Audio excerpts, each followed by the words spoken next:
There are a lot of conspiracy theories in this world, and there's a lot of conspiracy theories in movies, like, oh, this movie is a ripoff of that movie, and this movie is a ripoff of that movie. Well, I have a conspiracy theory for you. I completely believe, unabashedly, from my whole heart, that Adam Sandler has stolen a film that I was in 1973. I believe that late one night, Adam Sandler, or one of his writers, was watching a movie late one night and said, "Ha ha ha! I have the next Adam Sandler film." So what film was I in that Adam Sandler brazenly ripped off? I believe it was Just Go With It. So in Just Go With It, Adam Sandler finds himself in this situation where he has to pretend that he's married and has children in order to kind of attract the girl that he really, really wants. Well, that just so happens to be the very same plot as Only with Married Men,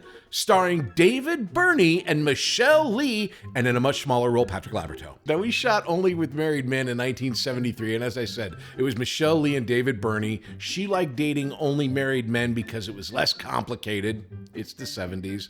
And David Burney decides to take Dom DeLuise's kids, which is me and an actress by the name of Michelle Stacy, to take them and pretend that they are his children. Now here's a scene from each of the movies that's basically the same scene. The only real difference that you'll see is that in the 70s, they really didn't want to deal with the kids that much, but in the present day, they really did want to deal with it. So here's the scene from Just Go With It, where you see Adam Sandler negotiating with, I believe it's Jennifer Aniston's kids, to be his fake children. So here's the deal.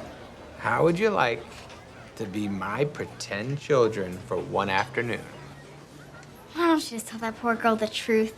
You know? Our mother tells us everything. Wedding ring boy. What?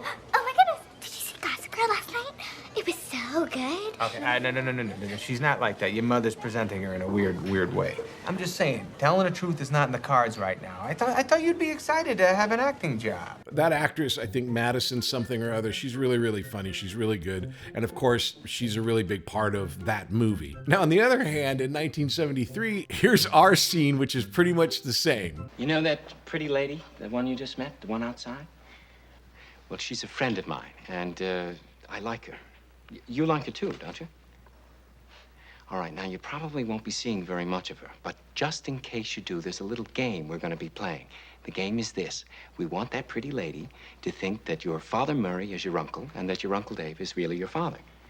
See, it's really very simple. Most of the time, your Father Murray is your real father and your Uncle Dave is your real uncle, except when that pretty lady is around. Then, your Father Murray is your Uncle Murray and your Uncle Dave is your father. Got it? Can we go back and help the painters now? Sure. Now, as you can see, we are not involved anywhere near as much as the kids in the present day movie.